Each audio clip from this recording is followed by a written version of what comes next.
잠깐! 최준영입니다. 다양한 지식을 연결해서 큰 이야기를 만들어내는 경험. 어디서? 위즈덤 칼리지에서 함께 하시죠. 네이버에서 위즈덤 칼리지를 검색하세요. 네, 인간에 대한 이해, 사람에 대한 이해가 아마 기술에 대한 이해라든지 아니면 산업에 대한 이해보다 더 먼저 있어야 될 게 아닌가. 결국 이제 사람의 마음을 혹은 심리를 잘 이해할 수 있다면 결국 이제 그 사람이 어디로 갈지에 대한 인사이트 같은 게 또 생기는 거 아니겠습니까? 맞습니다. 네. 인남식 교수의 위즈덤 칼리지, 네이버와 인터파크에서 위즈덤 칼리지를 한번 검색해 보시기 바라겠습니다. 자, 그러면 오늘 예고를 해드린 것처럼 기관들 혹은 기금들은 지금 어디로 가고 있는가, 항상 저희 이 이야기, 이 주제에 관련해서는 모시는 분이 있죠. 전 공무원연금의 자금운용 단장을 하셨던 이창훈 전 단장님 모시겠습니다. 어서 오십시오. 네, 안녕하십니까. 네, 오랜만에 안녕하십니까. 뵙습니다. 네, 오랜만입니다. 잘 지내셨죠? 네, 잘 지내고 있습니다. 네, 시장은 지금 엉망입니다. 아, 그런가요?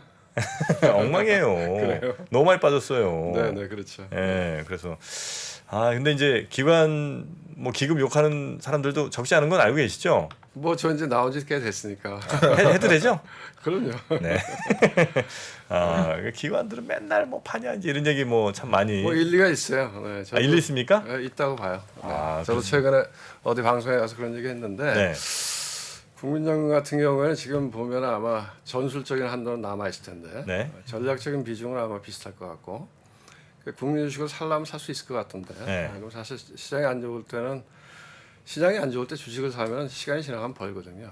그러니까 사실은 좀 그런 역할을 해줬으면 하는 생각이 좀 들더라고요. 저도. 네. 그러니까 그 기관 입장에서 사실 이 정도면 모든 애널리스트들도 거의 대부분 저평가 구간이다라고 얘기를 하니까 네. 이 정도면 충분히 사러 들어와도 되는 거 아니겠습니까? 그럼요. 네. 왜냐하면 이제 단기적으로 투자 기간이 짧은 사람은 저점을 딱 맞추고 싶어 하지만 투자 기간이 연금은 길잖아요. 그죠? 네네네. 국민연금 주식 사갖고 제가 보기에 향후 한 20년 동안 안 팔아도 되는데 그런 경우라고 생각하면은 충분히 살 수 있는 그렇다고 봅니다. 네. 근데 여전히 국내 주식 비중이 정한 것보다 조금 더 많아서 계속. 아니 제가 보니까 전략 비중하고 비슷해요. 4월 말 기준으로 봤는데 네. 전략 비중하고 현재 비중이 비슷하니까 보통 전략 비중을 놓고 네. 우리가 이제 허용 위험 한도라고 하는데 tolerable range가 있거든요. 네.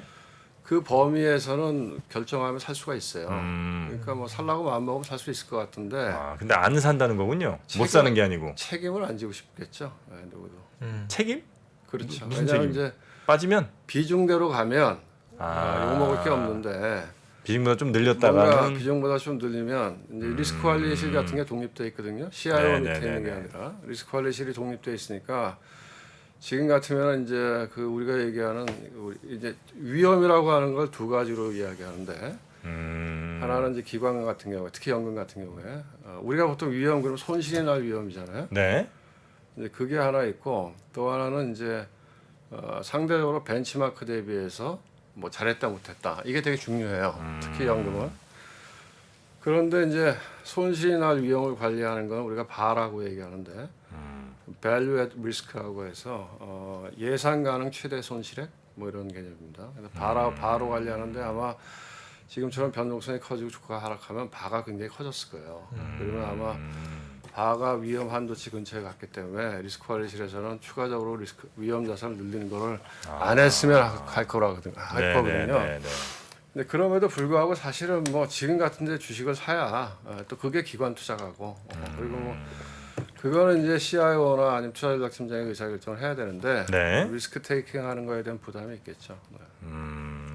그러니까 예를 들어 국민연금이 국내 주식은 한 16% 정도를 담아두는 게 이제 전략적인 이제 계획인데 요거에서 한 17%, 18% 정도 할수 담아도 있어요. 괜찮은데 할 수 있죠. 만약에 내가 지금 17% 담았다가 만약에 이게 깨지면 그렇죠. 내가 혼나야 되니까 그렇지. 그냥 정해진 룰대로만 이제 좀 담아놓자. 원래 퍼블릭 섹터가 네. 우리나라 퍼블릭 섹터라고 하는 게 그런 경향이 있으니까. 네. 그리고 또 운영 쪽에서 하고 싶어도 네. 리스크 관리 쪽에서 계속 태클을 걸 테니까 그런 거죠. 근데 크게 보면 사실은 이럴 때 좀 사주는 게 맞죠. 그러니까 주식시장을 위해서도 그렇고 국민연금을 위해서도 그렇고 국가 경제를 위해서도 그렇고. 그러니까 이럴 때 좀 사줘라 이렇게 좀 얘기를 하면 먹힙니까? CIO가 해야죠. CIO가. CIO가 그럼 이제 결정해야 되는 거예요? 그렇죠. 제가 이제 공무원 연구했을 때 자금 운용 단장할 때 네네네. 리스크 관리 쪽하고 싸워서 해야죠. 자, 근데 이제 그 부담을 지기는 썩 쉽지는 않을 수도 있겠다. 공공 영역에 그렇죠. 있으면. 이제 네. 국정감사도 받고 하니까 감사를 4번 받거든요. 아, 사내감사, 그다음에 저 감사원감사, 부처감사. 여러분 이제 공무원 연구 같은 경우에는 아마 보건복지부일 텐데. 그다음에 국정감사, 감사를 4번 받으니까 리스크 테이킹하는 게 부담스럽죠. 국민연금은 군가문 감사 받나요? 건강원 감사는 안 받아요. 건강원 감사 안 받죠. 건강원 감사. 부처가 보건복지부니까. 네.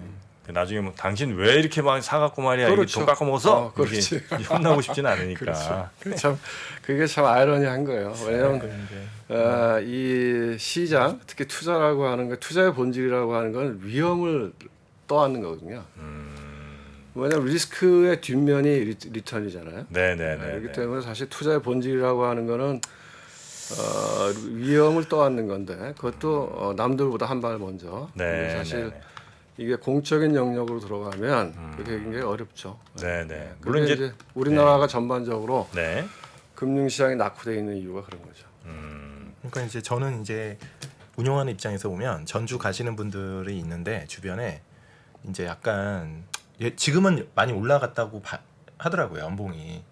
근데 이제 저는 이제 연봉 수준이 전주까지 가서 진짜 자기가 책임지고 운영할 정도의 연봉을 주고 있는지에 대해서 일단 좀 고민이 필요한 것 같고. 실제 운영하시는 분들. 네네네. 네. 그리고 진짜 우리가 만약에 리스크를 져요. 이제 국내 주식을 더 사기로 한 리스크를 지려면 이제 말씀하신 것처럼 이제 리스크실과 엄청난 디베이트를 해야 되고 이제 책임을 져야 되는데 문제는 그때 잘 됐을 때 보상 체계가 있냐는 거죠. 제대로. 그러니까 실제 이제 보면 글로벌 연기금들의 수장들의 어떤 임금 수준을 보면 저희는 한국이랑 비교가 안 되거든요. 그러니까 그 정도 저는 리스크를 좀 졌을 때 보상이 있으면 그냥 국민의 여론 이런 거를 생각하지 말고 확실한 보상 체계를 만들어 놓으면 저는 인간은 인센티브가 있잖아요. 그러면 그 어떤 한계를 극복한다고 봅니다. 저는 그게 인간의 기본적인 본성이라고 보고 있고요. 네네네네. 근데 잘했을 때 보상은 없고 못했을 때 책임만 있다. 제가 볼 때는 다 중간에 가 있는 거죠. 사명감으로 우리가 하라고 하기에는 너무 큰 부담이 될 수 있다. 저는 이제 이런 생각이 좀 들긴 해요. 네네네. 네. 사실 그게 이제 나중에 결국 국민들에게 또 돌려줘야 되는 돈이기 때문에 아마 운영하신 혹은 뭐 그 돈을 책임져야 되는 입장에서 굉장히 조심스러울 수밖에 없는 건 사실이지만 어쨌든 더 많이 늘려서 더 많은 국민들에게 더 많은 돈을 돌려주는 것이 가장 해피한 시나리오이기 때문에 그건 좀 필요한 일인 것 같긴 한데. 그러니까 이제 2008년도 금융위기가 왔을 때 네. 그 당시에는 국민연금이 거의 손해를 안 봤어요. 근데 주가가 그때는 거의 뭐 반토막이 났는데. 그래요? 그랬어요. 그러니까 주식에는 손해를 봤지만 네. 전체적으로 자산에서 큰 손실이 안 났거든요. 근데 그때는 지금보다 훨씬 CIO의 재량권이 많았죠. 그러니까 그 당시에는 제가 알기로는 주식을 위에서 많이 팔았고 네. 그다음에 주식이 밑에 갔을 때 국민연금이 많이 샀어요. 그래서 거의 손실이 안 났는데 지금은 이제 그 후로 한 10년이 흘렀죠. 10년도 넘게 흘렀는데 그 안에 이제 체계화, 시스템 좋게 보면 그런 거고 나쁘게 보면 모든 것들을 규정화시키고 막 쪼개갖고 다 만들어놔서 움직일 수 있는 룸이 없는 거죠. 재량권들이. 그러니까 그런 것들은 반드시 좋은 건 아니에요. 투자라고 하는 거는 늘 그 유연하고 10명 중에서 8명이 아니라 2명의 생각대로 따라가야 되고 이런 건데 이제 그런 면에서 제가 보기에는 아마 이 상태로 주식시장에 가면 올해 연말에는 아마 국민연금 수십조 원의 손실이 날 거예요.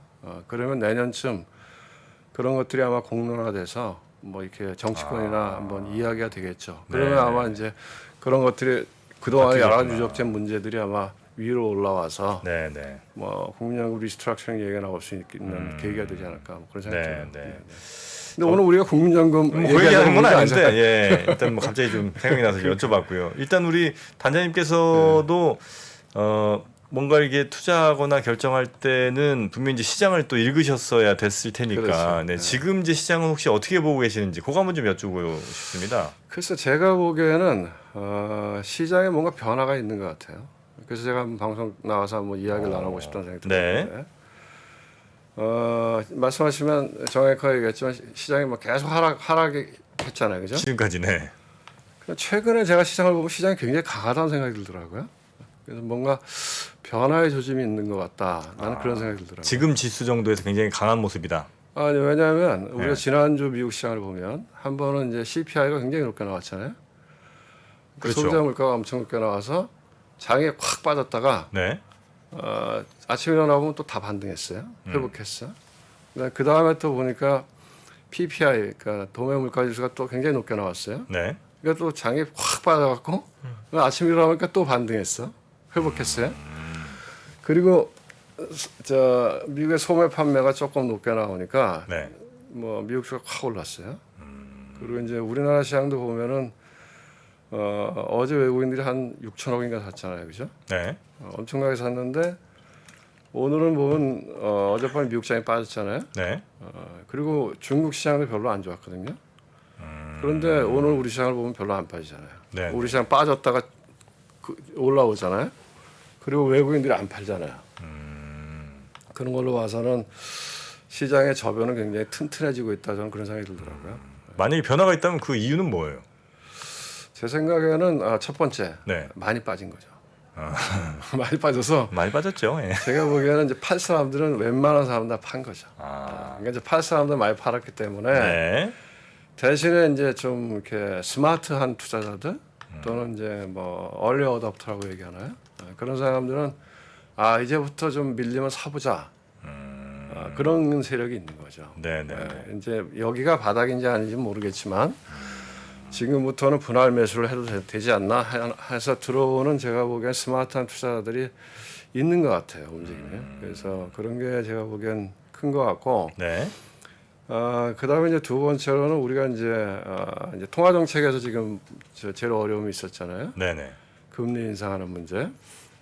근데 그게 뭐 이달 다음 주죠, 그죠? FOMC가. 그러니까 거의 이제 클라이막스에 다 왔거든요. 다음 주에 이제 0.75 올리고 나면은 반환점 도는 거니까요. 그러니까 근데 그거는 이미 시중 금리에 반영이 돼 있단 말이죠. 네, 네. 2년짜리 미국 국채 금리가 3% 넘어가 있으니까. 그리고 더 큰 공포는 이제 뭐 아래 공포에서 리세션에 네, 대한 네, 네. 공포잖아요. 경기 침체. 예. 근데 지난주에 소매 판매가 나왔는데 생각보다 나쁘지 않다. 그래서 이게 뭐 침체가 오더라도 마일드한 침체 아닐까? 그런 생각들이 늘어나는 거죠. 그렇게 보면은 주가는 충분히 많이 빠져 있으니까 좀 들어가도 되겠다. 이제 이렇게 하는 부분들이 분명히 있는 것 같아요. 네. 그러니까 그리고 이제 네. 우리나라 시장 같은 경우는 특히 이제 환율하고 같이 굉장히 밀접하게 움직이잖아요, 네, 주식시장이. 네, 네, 네.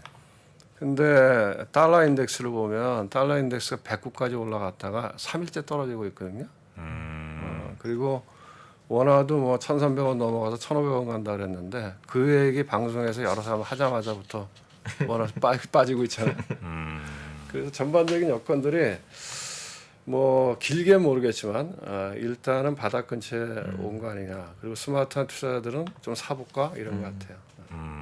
그러니까 이제 많이 빠진 것 자체가 이제 매력적이기도 하고 통화 정책도 이제 거의 뭐 클라이막스가 이제 온 것 같다는 판단들 그리고 경기 침체도 공포에 떨었던 만큼은 아닌 것 같은 시그널들이 좀 나오니까 지금 정도라면 나눠서 들어가도 충분히 뭐 괜찮을 것 같다는 판단들을 많이 하신다는 거죠. 똑똑한 사람들은. 똑똑한 사람들은. 그런데 이미 팔 사람들은 다 파는 것 같아요. 그러니까 제가 보기에는 조그만 이렇게 호재에도 시장이 네. 이제 크게 움직이는 거죠. 그래서 그러면은 만약에 이제 진짜 공무원 연금에 계셨을 때면 약간 집행을 좀 하셔야 될 타임으로 보고 계신지 좀 추가적으로. 근데 연금들은 자기 자금 운용 계획에 따라서 자금 집행을 하니까요. 그러니까 뭐 예를 들어서 뭐 장이 빠졌으니까 그런 건 있어요. 예를 들어서 이번 분기에 우리가 얼마만큼 자금 집행을 한다. 그런데 그 분기에서 어느 시점에 자금 집행을 할까 네. 하는 거는 좀 보죠. 그래서 이제 그런 것들은 이 정도에서 하는 게 좋겠다. 그러면은 이제 야 하자 이제 이렇게 그런 걸 하죠. 선정은 미리 해놓고.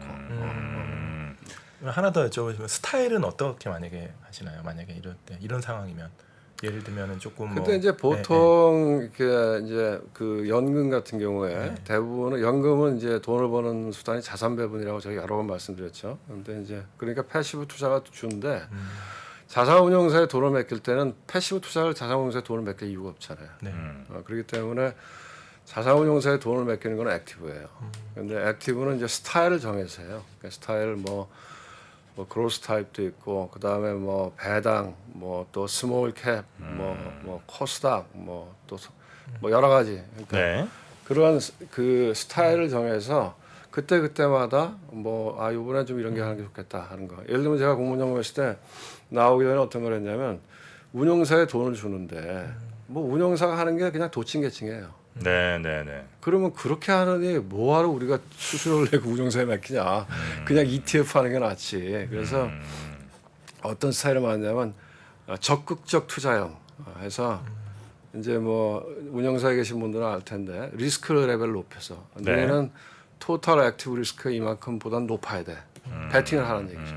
그렇게 해서 자금을 맡겼던 기억은 있어요. 네. 그래서 뭐 그렇게 스타일별로 그 기관이 혹은 뭐 기금이 이제 큰 돈들을 어쨌든 갖고 있을 테니까 거기 이제 자금 집행하러 들어올 때 보면 혹시 순서 같은 게 있습니까? 예를 들면 뭐 어디 저 무슨 자산운용사에 좀 맡겨서 그거 통해서 들어오면 이제 시작이구나 이렇게 우리가 좀 느낄 수 있는 알 수 있는 혹시 미리 할 수 있는 시그널 같은 게 좀 그건 없어요? 그렇고 운용사는 어떻게 하나, 운용사는 미리 선정을 해놓고 네. 그 다음에 이제 순차적으로 네. 그 자금 집행하는 거죠. 아니 이제 그런 기금에서 이제 받아서 운영을 해보셨을 거 아니에요? 저는 직접은 아니지만 주변 매니저들이. 그렇죠. 네, 그럼 이제 맞죠. 받아서 들어올 때 네, 네. 어떤 네. 어떤 형태로 들어오는지를 우리가 좀 미리 알면 네. 좀 미리 좀 들어오는 거 좀 파악할 수 있지 않겠습니까? 예를 들면 뭐 우리는 네. 뭐 만주 단위로 들어간다든지 뭐 이런 거 혹시 있나요? 아니 그런 거는 없고요. 네. 그런 거는 이제 운용하는 이제 매니저들의 역량이고 대부분 마켓 임팩트를 주지 않기 위해서 CD 거래를 다 하는 거고 이제 이런 건 있습니다. 예전에는 연금이 국내 주식을 많이 살 때는 장이 많이 빠지면은 네. 연금이 한 이쯤 들어올 때 됐는데라고 하면 이제 그런 시그널들도 좀 있죠. 장중에 느낌에 이제 마이너스 한 3% 갔다. 만약에 그러면 연금에서 뭔가 집행을 할 것 같다는 느낌이 이제 있고 실제 집행이 되는 거 정도는 이제 우리가 이제 어느 정도 흐름은 알 수 있죠. 장중에 많이 빠진 날 보통 들어옵니까? 예전에는 그랬죠. 연금이 주식 많이 살 때는 아까 이제 리먼 때 말씀하셨는데 네. 2008년도는 뭐 장중에 진짜 급락을 하면 한 오후에 이제 들립니다. 이제 약간 이제 옛날 얘기니까 이제 들리죠. 뭔가 집행이 되는 느낌이 그런 어떤 이제 얘기가 들리면서 장이 이제 오후에 좀 반등하고 그때는 연금이 한 번 사면 하루에 한 2천억씩 샀어요. 네, 하루에 진짜. 네. 요즘 뭐 그렇게는 안 하고. 요새는 제가 보기에는 요새는 다 네. 공모하나 됐죠. 그때만 해도 내가 네. 보기엔 펀드 매니저들이 가서 운영했고 그래요? 지금은 이제 공모하나 됐다고 봐야죠.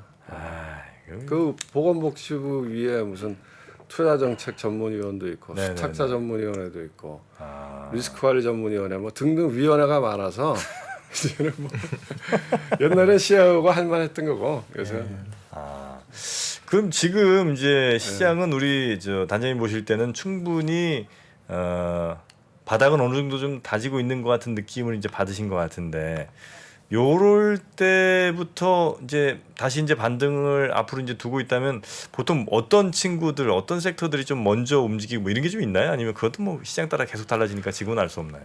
그거는 이제 뭐 저는 그 사람마다 다 그러니까 제가 보기에는 네. 우선 첫 번째 시장을 보고 네. 뭐 이렇게 예를 들어서 연금이 들어가니까 주식을 사야 되겠다 뭐 이런 거 있잖아요. 그렇게 해서는 돈 못 벌어요. 그래요? 그럼요. 연금 따라가면 기관 따라가면 안 돼요? 아니 그게 아니고 자기 나름대로의 원칙을 갖고 일관되게 해야 돈을 버는 거지. 시장을 보고서는 근데 anyway 제가 보기에는 네. 뭐 지금 제일 좋은 방법은요. 장이 돌았을 때 그 먼저 올라가는 주식들이 있잖아요. 네. 거래량을 실으면서 네. 그런 주식을 따라 사면 돼요. 거래량이 실리면서 먼저 가는 주식들. 그렇죠. 그 친구들 계속 가요? 그게 가능성이 높죠. 네. 상당히. 그러니까 이제 주도주의 가능성이 있죠. 그게 하나의 방법이고 그냥 심플하게 보면 지금 지수가 많이 빠졌잖아요. 네. 그리고 어차피 이 장을 주도하는 세력은 시장의 방향성을 결정하는 건 외국인이죠. 네네네. 그럼 외국인들이 들어와서 뭘 살까? 그럼 어제 보여줬잖아요. 외국인들이 들어오면 우량주로 사더라. 대형 우량주로 사더라. 네. 그러니까 이제 일단은 지수 반등 국면에서는 대형 우량주가 먼저 가겠죠. 그리고 어느 정도 지수의 한계를 느낄 때에는 네. 다시 종목들이 더 이제 움직이겠죠. 큰 주식들은 서 있고 네, 네, 네. 그렇지 않을까 싶네요. 참 그 바보 같은 질문이지만 어쩔 수 없이 아니다 별 말씀을 하고 가시면 그런 질문 없어요. 이거 네. 뭐냐면 이건 아마 진짜 바보 같다 생각하실 텐데 그렇죠. 저는 그런 거. 지금 이제 2,300 뭐 60, 70 뭐 이 정도 아마 되는 것 같은데 네, 여기서 반등의 힘은 네. 어디까지 끌어올릴 수 있을 거라고 혹시 보십니까? 그건 제가 몰라요.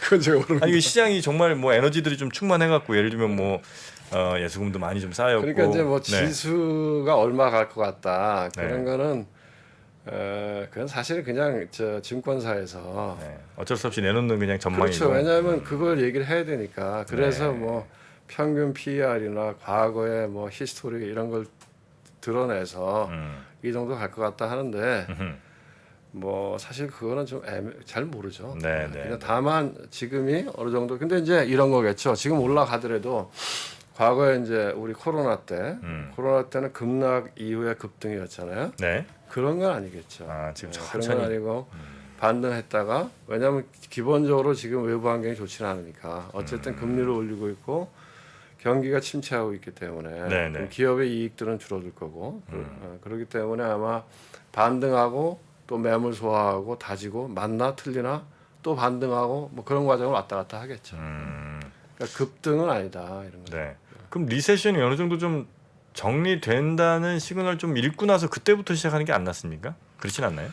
그런데 이제 주식이라는 게 네. 늘 선행하거든요. 우리가 얘기하는 그 뭐 이제 경영, 파이낸스, 재무관리 들어본 사람들은 다 알겠지만 시장의 효율적 가설, 효율적 시장 가설 이야기하면 시장은 어떻게 보면 미래 정보까지도 땡겨서 반영한다 이런 거거든요. 그래서 뭐 그런 얘기 하시는 분도 저도 방송에서 봤는데 뭐 경기 선행 지수 뭐 이런 걸 보고 또 그 시장을 예측한다 이런 뭐 그것도 틀린 얘기는 아니지만 네.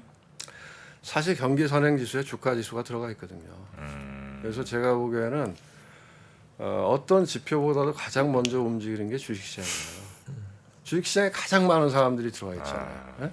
그리고 다 돈을 걸고 하잖아요. 네. 그래서 제가 보기에는 이 정도면 됐겠지 하고 확인하고 들어가면 시장이 이렇게 돌아오면 벌써 꽤 올라 있을걸요. 늘 보면 불안할 때, 예?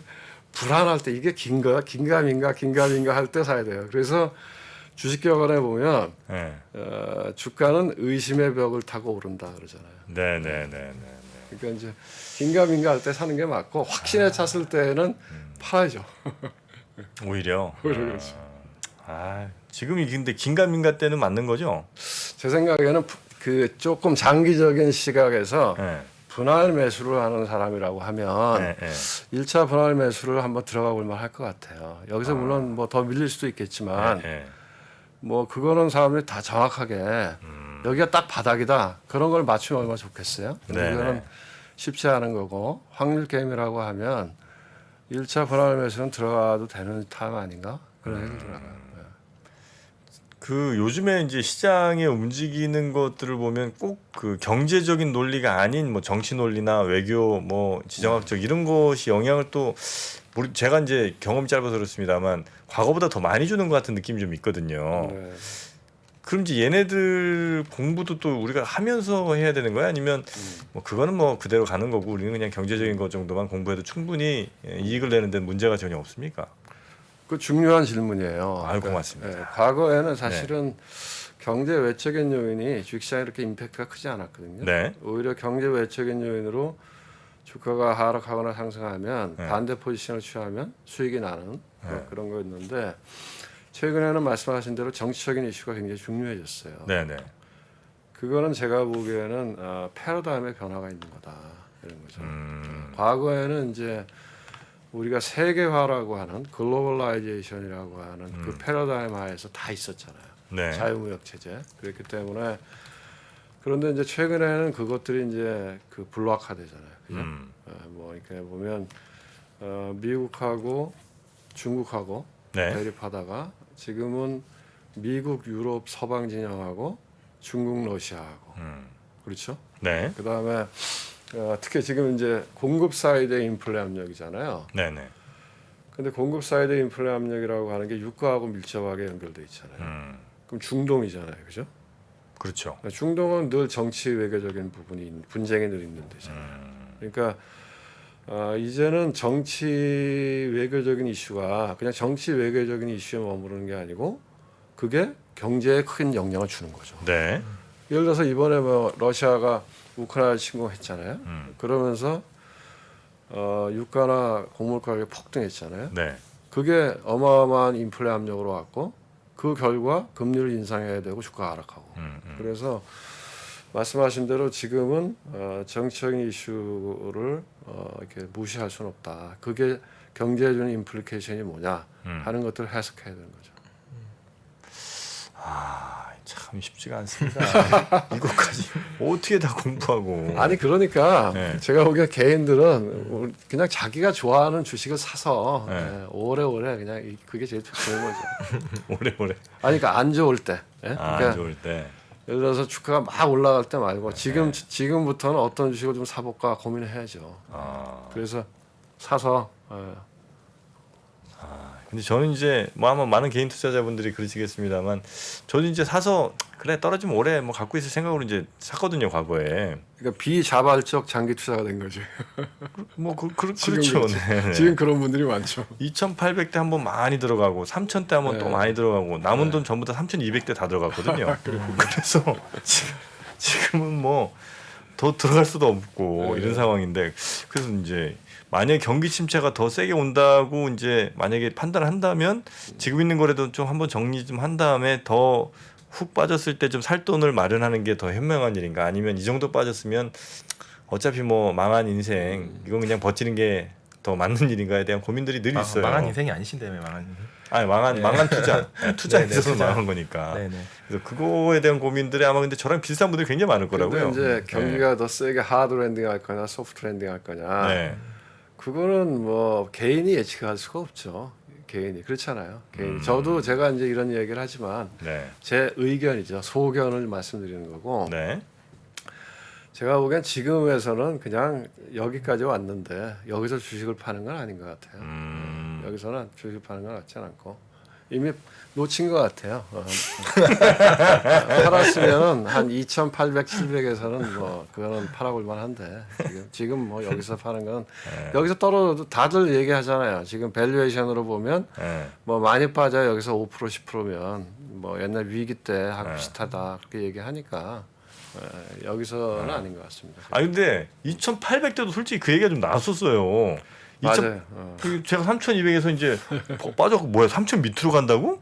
미쳤나? 4,000 간다고 그랬는데 이제 이러다가 2,800 됐어요. 그랬고 와 막 멘붕 왔죠. 근데 그때 당시에 뭐 나름 전문가분들이 이제는 많이 좀 조정이 온 것 같다. 뭐 기간 조정, 뭐 지수 조정이 다 온 것 같으니까 이제 좀 조금씩 담아도 괜찮지 않겠나 할 때 조금 고민하다가 2,500이 딱 되고 이거는 아닌데 그래서 지금도 빨리 팔아야 되나 할 때 또 이 정도면 이제 충분히 빠졌다. 이 뭐 PER 계산하든 PBR 계산하든 이보다 더 밑으로는 잘해야 10%다. 이래서 근데 진짜 잘해서 10%가 더 빠지더라고요. 그래서 이 양반들 안 되겠다. 내가 이제는 나도 못 견디면 팔아야 되겠다는 생각을 하고 있는데 지금 정도면 또 괜찮다 이거죠? 아니 왜냐하면 지난 4월, 5월 달에 저도 이렇게 유튜브 방송을 보면 그때 주식 사야 된다고 얘기하는 전문가들이 많았어요. 많았고 근데 이제 저는 그때도 그런 생각이 들더라고요. 내가 한번 어디 딴 데 가서 얘기했는데 1차 하락은 마무리됐지만 또 2차 폭락이 있을 수 있다.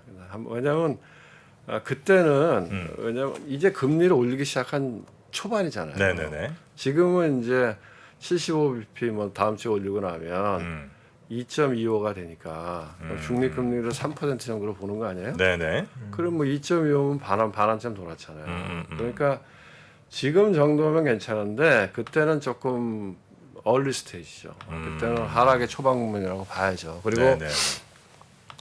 그때는 유가가 120불이었잖아요.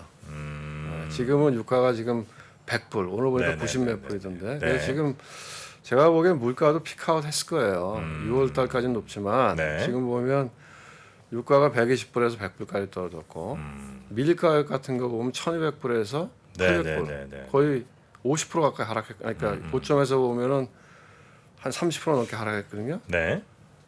그러면 뭐 이 지금 인플레 그다음에 그 천연가스 보면은 구불 같은 게 지금 뭐 최근에 많이 올라와서 뭐 러시아 애들이 잠근다 그래갖고 7불 정도 그전 6불까지 빠졌거든요. 그러니까 네. 어차피 이번에 인플레이션이라고 하는 게 수요 사이드보다 공급 사이드였기 때문에 근데 이미 원자재 가격들이 많이 내려왔다는 거죠. 그래서 제가 보기엔 7월 달 나오는 물가지표부터는 떨어지기 시작할 거라는 거죠. 그래서 뭐 그때는 제가 보기엔 좀 빨랐던 것 같고 그때는 네. 팔 타입인 것 같고 지금부터는 이제 매수를 고민해 봐야죠. 저의 고민 하나만 그럼 더 여쭤보겠습니다. 제가 갖고 있는 약간 리스크랄까 혹은 뭐 제 전망 중에 좀 어두운 전망 하나가 뭐냐면 금리 이제 어쨌든 계속 올라가잖아요. 그렇죠. 그럼 아마 부동산 사시고 있는 특히 이제 부동산 보유하고 계신 분들의 부담이 점점 커질 가능성이 좀 높은 것 같거든요. 그렇죠. 그러면 이제 그분들이 부동산만 옴니 몰빵하시는 분들도 계시겠습니다만 부동산과 주식을 적절히 이렇게 나눠서 하신 분들 꽤 많을 텐데 네. 부동산의 부담이 많이 커지고 매달 내야 될 금리 이게 이제 커지면 당장 지금 새로운 뭐 현금 이게 없는 이상은 주식에서 빼갖고 그렇다고 부동산 날리기 쉽지 않으니까 주식에서 빼서 이제 당장 필요한 돈을 쓰시지 않을까 이 걱정을 이제 하는 거예요. 그러면 주식시장에서 그 돈들이 빠져나가면 또 더 빠지는 거 아닐까? 그러니까 부동산 때문에 빠지는 혹시 이 리스크는 그렇게 큰 현명한 추론 아닌가요? 뭐 제가 생각하기에는 뭐 부동산을 들고 있는 사람이 뭐 주식을 팔아서 대출 이자를 갚아야 되는 거는 아마 연끌하신 젊은 분들일 것 같고. 근데 그분들 적진 않은 것 같은데 아닌가? 근데 이제 제가 보기에는 뭐 소위 이야기한 자산가들이라고 하면 네. 뭐 그 정도 상황은 아닐 것 같고. 그 사람들은. 그렇습니까? 그러니까 오히려 이제 뭐 제가 최근에도 그 아는 분인데 네. 뭐 강남에 조그만 빌딩 한 2개 갖고 있는데 주식에서 많이 깨먹었대요. 근데 이제 그 양반 하는 얘기가 네. 주식에서 많이 깨먹었는데 그래도 뭐 건물값 올라간 거 생각하면 이거 아무것도 아니니까 괜찮다 이러니까 그러니까 뭐 근데 제가 생각 이런 리스크는 있죠. 네. 왜냐하면 주가는 지금 안 비싸요. 네. 그런데 부동산은 비싸죠. 비싸죠. 네. 특히 서울 부동산. 네. 네. 이건 분명히 버블이거든요. 네. 근데 금리가 계속 올라가면 네. 최근에 이게 거래가 안 되잖아요. 그 어디선가 누군가 하나가 항복하겠죠. 뭐 그러면은 금매라고 하는 게 나올 수 있잖아요. 그렇겠죠. 그래서 부동산 가격이 만약에 하락하면 그게 만약에 가계부채 리스크로 번진다. 네, 네. 그러면 그 주식시장에 대단한 악재가 될 수 있죠. 그거는. 부동산이 건든 가계 부채 문제가 그렇죠. 뭔가 문제 이제 일으키게 되면 이거는 이제 주식시장에 큰 문제가 될 수 있다. 그렇죠. 그건 시스템 리스크가 될 수 있는. 그거는 사실은 굉장히 경계를 해야죠. 왜냐하면 일본이 네, 우리가 참 아이러니한 게 네, 우리가 일본을 싫어하잖아요. 음, 그냥 희한하게 일본을 따라가요. 싫어하는데 일본이 원래 그거 1985년대 플라자 합의를 하잖아요. 네, 그래서 엔화를 이제 강세 쪽으로 유도하고 네, 엔화가 강세가 가니까 구매력이 커지잖아요. 그리고 엔화가 강세로 가니까 그걸 방어하려고 일본에서 금리를 낮추거든요. 네. 그 돈들이 다 부동산으로 가요. 그래서 일본 부동산이 어마어마하게 오르거든요. 그랬죠. 네, 그래서 그 당시에 동경을 팔면 미국을 다 살 수 있다. 네, 네, 네. 그랬다가 일본이 긴축으로 돌아오면서 금리를 올리면서 그 부동산이 폭락하기 시작하거든요. 네. 그게 잃어버린 20년 일본에. 그 잃어버린 난 그래서 옛날에 뭐 작년 재작년에 뭐 제가 이렇게 방송 경제전쟁 꾼에서도 하고 이렇게 하면 네. 바이앤홀드 하면 무조건 돈 번다. 네. 주식 사서 장기 투자하면 무조건 돈 번다 이렇게 얘기하는데 꼭 그렇지도 않을 수 있다. 20년 그대로 갈 수도 있다. 왜냐하면 일본이 그랬거든요. 네. 일본의 니케이 지수가 4만에서 10,000 밑으로 빠졌으니까 20년 동안 계속 빠졌어요.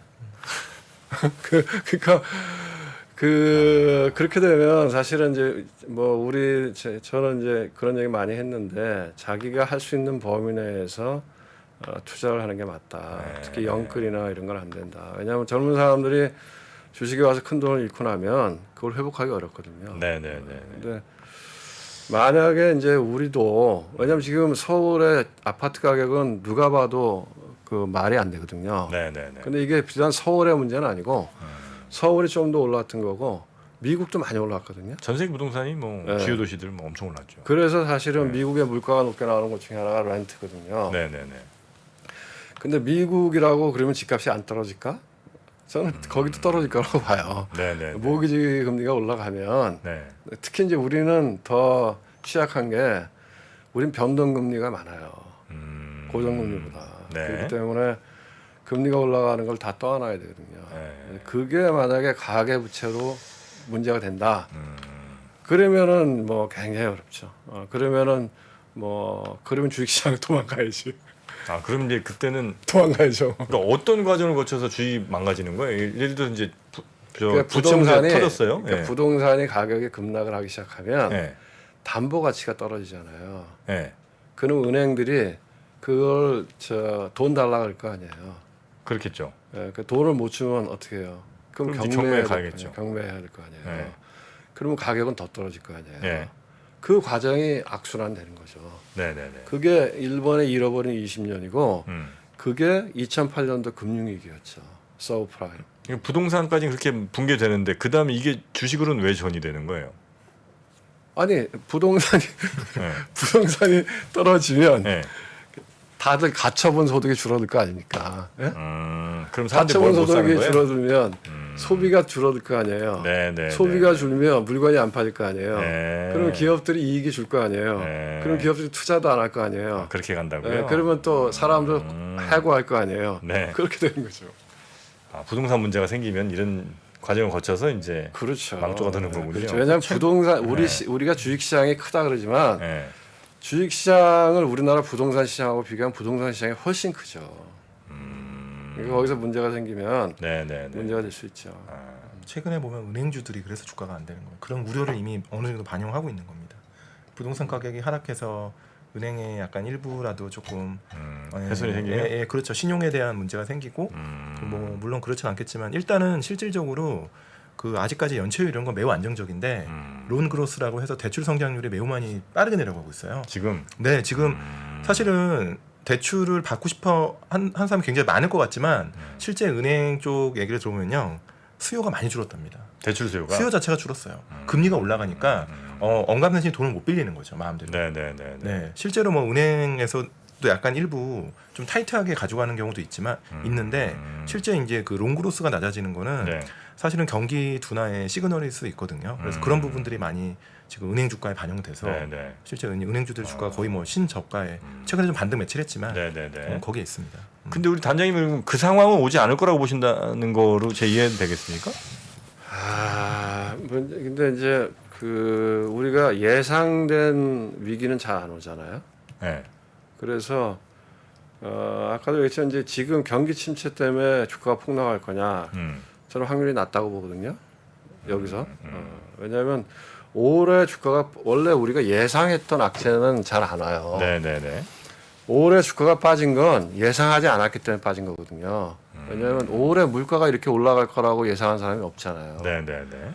작년에 그 파월 그 페드 의장도 이게 일시적이라고 이야기했잖아요. 네. 그랬는데 물가가 빵 튀니까 주가가 빠진 거거든요. 근데 이제 이 가계부채의 심각성 이런 거는 우리 다 인식하고 있잖아요. 네. 우리나라가 특히 심각하죠. 가격체는. 그래서 그런 것들을 좀 잘 핸들링하면 뭐 큰 문제는 없을 것 같은데 모르죠. 뭐. 그 제일 중요한 건 이제 정책 당국자죠. 금융이나 이런 쪽에서 얼마나 이거를 왜냐하면 우리가 이제 돌아보면 네. 위기라고 하는 건 늘 정책의 실패 뒤에 와요. 네? 우리가 그 IMF라고 하는 것도 그때 우리가 OECD에 가입했거든요. 네. 김영삼 정부 때. 그리고 나서 뭐 우리가 이제 드디어 선진국이다 하고 막 폼 잡고 개방하고 막 이랬거든요.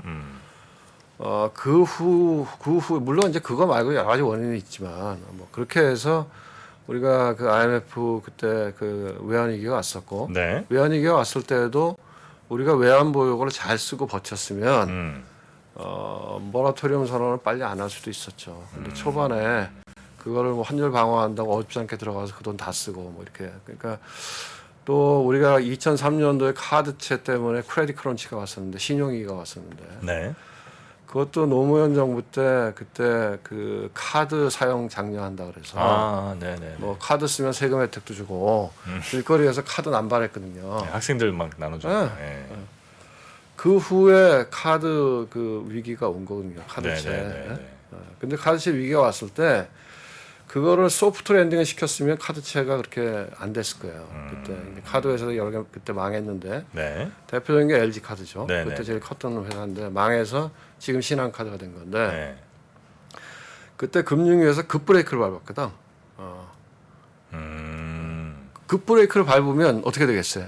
차가 과속해. 네네. 속도를 줄여야 돼. 그러면 서서히 줄여야죠. 네네네. 근데 늘 정책 당국자는 세게 하거든요. 그래야 책임 안 지니까. 급브레이크 밟았어. 그럼 어떻게 되겠어요? 차가 뒤집어지는 거지. 그래서 저는 마찬가지로 봐요. 이 가계부채나 부동산 문제도 네. 급브레이크를 밟으면 안 된다. 서서히. 그래야 이게 이제 소프트 랜딩 할 수 있는 거죠. 왜냐하면 가격이 서서히 빠지면 네. 그 경제 주체는 다 적응을 하거든요. 근데 콱 밟으면 그 뒤집어질 수밖에 없거든. 그래서 정말로 중요한 건 네. 내가 보면 정책 당국자들이다. 금융이나 기재부가 잘해야 된다. 그래서. 그때 이제 2000년 초반에 근데 제가 그때 4학년이었는데 그때 이제 카드 회사가 인기가 진짜 많았어요. 취업생들한테. 그때 이제 삼성카드, 에지카드 연봉이 은행보다 높았거든요. 그만큼 그때 막 그로스가 엄청 올라갈 때입니다. 카드를 찍어낼 때죠. 이게 부실이 된다고는 어느 누구도 뭐 누군가는 생각을 했겠지만 아마 카드 회사는 몰랐을 것 같아요.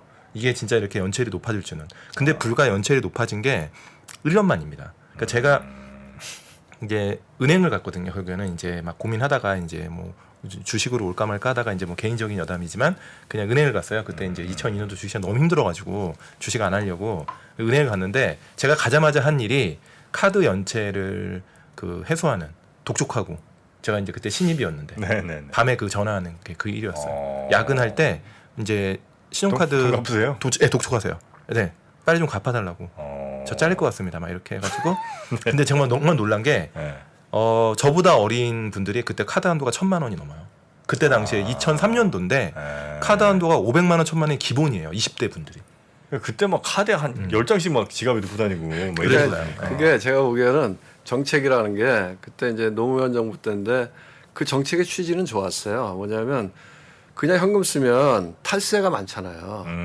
카드 사용을 장려하면 세원을 투명화시킬 수 뭐 있으니까. 그렇겠죠. 네네. 정책의 취지는 좋았는데 그런 사이드 이펙트가 있더라 이거죠. 그러니까 정책은 그런 의도로 했는데 카드 회사들은 이때다 하고 막 카드를 무지하게 남발하고 그랬던 거죠. 근데 요즘에 좀 다른 얘기긴 한데 그래서 그때 좋은 인재들이 카드사를 많이 갔습니다. 학점이 좋고 왜냐하면 연봉이 제일 높은 데를 네네네. 가잖아요. 네. 근데 요즘에 보면은 약간 저는 이제 그런 생각이 드는 겁니다. 요즘에 뭐 그 크립토 쪽으로 많이 가잖아요. 가상화폐 쪽으로. 소위 말하는 뭐 IT 인력들 좋은 분들 뭐 다 그쪽에 맞아요. 몰려 있다고 하는데 그 좋은 인재들이 간다고 해서 그 인더스트리가 굉장히 반드시 성장하는 굉장히 건 성장하고 온고잉한다고 생각하는 건 저는 그것도 위험하다. 저는 그 아니, 말씀을 그게 많이 이제 드리거든요. 좋은 인재가 가는 건 중요한데 네. 기업은 민주주의가 아니에요. 네. 기업에서 제일 중요한 건 누구냐? CEO예요, CEO. 네. 네. 최고 의사결정권자 네. 아니면 매니지먼트 그룹 네. 거기가 중요하죠. 거기서 어떻게 하느냐에 따라서 그래서 지금 뭐 카드사 얘기까지 좀 나왔는데 자 일단 그러면 뭐 어느 정도 좀 정리한 의미에서 우리 개인 투자 올드스쿨한 얘기나 했네 제가. 제가 이제 환율 얘기를 하나 이제 그러니까요. 하고 네네. 넘어가야 될 것 같은데 그 사람들이 제일 고민스러울 거예요. 지금 환율에서 더 올라가냐 아니면 여기서 빠지냐. 왜냐하면 우리가 역사적인 경험으로 보면 뭐 97년도 외환위기 때 2,000원, 그 다음에 2008년 금융위기 때 1,600원, 코로나 때 1,300원, 카드채 때 1,300원. 그러니까 사실 1,300원이라고 하는 게 상당히 높은 수준이거든요. 지금 1,310원이네요. 그러니까 네. 그래서 뭐 얼마 전에 보니까 한 1,500원 간다는 사람도 있고 네. 뭐 근데 저보고도 다른 방송에서 어떻게 어느 쪽에 더 확률이 높으냐 개인적으로 그래서 저도 생각을 많이 해봤는데 저는 개인적으로는 내려간다 쪽에 더 무게를 두고 있어요. 그러니까 원하고 강세로 간다. 그렇죠. 1,300원 밑으로 다시 간다. 네네네. 이제 그렇게 보는 이유가 이제 제 하나는 이제 달러 인덱스. 네. 우리가 많이 보는 달러 인덱스가 110을 넘어가기 어려운 것 같아요. 지금 한 그리고 이제 108쯤 되나요? 지금 내려와서 107쯤 될 거예요. 네, 네. 109 얼마까지 갔었는데 네. 그게 2008년 금융위기 때도 한 104 정도밖에 안 갔거든요. 제 기억으로는. 근데 이제 유럽이 ECB가 이번 주인가 하잖아요. 네. ECB 그 통화정책 회의를 하거든요. 네. 그러면은 아마 유럽이 금리 인상을 할 거예요. 그건 뭐 예고가 된 것 같고요. 네. 그러면은 유로가 좀 강해질 수 있고, 그다음에 일본인데 일본은 왜냐하면 워낙 수십 년 동안의 엔화 강세 때문에 개고생했던 쓰라린 추억이 있기 때문에 네. 그다음에 일본은 아무리 해도 물가가 올라가지는 않았거든요. 네. 네. 그렇기 때문에 이번에 조금 인플레 기대 심리를 살려도 좋겠다 하는 생각이 있기 때문에 구로다 총재가 그냥 스탠스를 유지하는데, 제가 보기에는 ECB가 만약에 기준금리를 인상하면 일본도 지금 일드 커브 컨트롤하고 있는 부분을 조금 완화할 가능성이 있다. 그래서 달러가 계속 기조적으로 강세로 가기엔 좀 한계가 있고, 네. 지금 원화 약세 원인 중에 하나가 무역 적자거든요. 네. 근데 이제 무역 적자의 제가 보기엔 가장 큰 원인은 유가예요. 유가. 우리가 유가 다 원자재 뭐 이런 수입하잖아요. 것들. 원자재. 네. 네. 네. 근데 유가가 지금 이렇게 떨어지고 있으면 시차를 두고 다시 이제 무역 적자는 흑자로 돌아올 수 있다. 이제 그렇게 되면은 지금 1,300원 넘어가 있는 환율은 네. 조금 과도한 거 아니냐. 그래서 환율이 밑으로 내려온다고 하면 네. 그것도 주식시장에 긍정적인 신호일 수 있다. 뭐 그렇게 보고 있습니다. 네. 그럼 아무래도 외국인들도 더 들어올 테고. 당연하죠. 그럼 이제 외국인들 들어오는 것 때문에 달러는 더 그렇죠. 환율은 더 좋아질 수가 있는 맞아요. 거죠. 네, 왜냐하면 네, 네, 월요일 날 어제 외국인들이 한 6천억 사니까 네. 오늘 사실 환율이 올라갔어야 되는데 여러 가지 흐름으로 봤을 때는 근데 올라갔다 다시 떨어지잖아요. 네, 네, 네. 그런 걸로 봐서는 뭐 여러 가지로 뭐 약간 시장을 좀 변곡점에 있는 거 아닌가. 그리고 이제 그동안 뭐 워낙 장 많이 빠져서 마음들 많이 힘드셨을 텐데 조금 긍정적으로 저도 네. 이제 그렇게 희망하고요. 일단은 네. 그냥 하루에 외국인이 6천억 사고 이런 거는 흔한 모습은 아니고요. 최근 들어서는 네네, 아주 굉장히 흔한 드문 모습이 일이었죠. 아니고 최근 들어서. 거기에 또 이제 반도체 중심으로 샀다는 게 반도체가 경기에 가장 예민하게 이제 주가가 움직이잖아요. 우리나라는 뭐 반도체 주가를 알아야 뭐 지수가 네, 같이 네. 간다 그러니까요. 이렇게 볼 수 네. 있죠. 그런 측면에서 고무적인 것 같습니다. 그런 아. 네네. 자, 오늘 우리 이창훈 단장님 모시고 시장의 분위기는 바뀐 것 같다. 바뀌어 가고 있는 것 같아요. 바뀌어가고 있는 것 같다라는 말씀 좀 들어봤는데, 그다음 저도 조금 더 땡겨 보겠습니다. 아 역시 땡길 때가 무궁 하수분처럼 있나 봐요. 땡겨 보겠습니다. 네. 네, 땡겨서 다시 한번 좀 물 좀 더 타보도록. 조금 파셔야 주가가 급반등할 것 같긴 한데 아닌가요? 네, 팔 수는 없어요 지금. 네. 왜냐면 이건 지금 네. 마이너스 60, 70 어떻게 팔아? 네, 못 팔아요. 조금 더 땡겨보는 쪽으로 저는 마음을 먹도록 하겠습니다. 자, 오늘 시장 바뀐 시장 분위기, 바뀌어가고 있는 시장 분위기, 우리 전 공무원연금의 자금운용 단장을 하셨던 이창훈 전 단장님 모시고 이야기 전방위적으로 아주 넓게 폭넓게 한번 좀 들어봤습니다. 오늘 깊이 있는 이야기 대단히 감사하고요. 다음 기회에 또 뵙도록 하겠습니다. 고맙습니다. 네, 감사합니다. 네. 고맙습니다. 네. 네. 미국, 중국, 러시아 이런 나라들의 움직임에 대해서 관심이 어느 정도 생겼는데 거기에서 우리는 과연 뭘까? 우리는 체스판의 말이 아니다라는 생각을 좀 해야 좋겠어요. 어떻게 생각하세요? 우리 편 누굴까를 좀 더 고민할 수 있지 않을까 싶어요. 뒤집어 질문을 해보면 그러면 아시아에는 우리 친구가 있을까요? 제가 지구본 연구소 진행하면서 사실은 되게 마음에 걸리는 이만한 짐이 하나 있어요. 우리 옆에 있는 동남아를 내가 모른다. 우리가 처해 있는 아시아라는 지역을 자꾸 방관하고 유럽이나 미국의 어떤 시각에 맞춰가지고 그런 이제 개별적인 지식 이런 것들이 묶여가지고 큰 흐름들을 만들어내는 이야기, 그런 경험.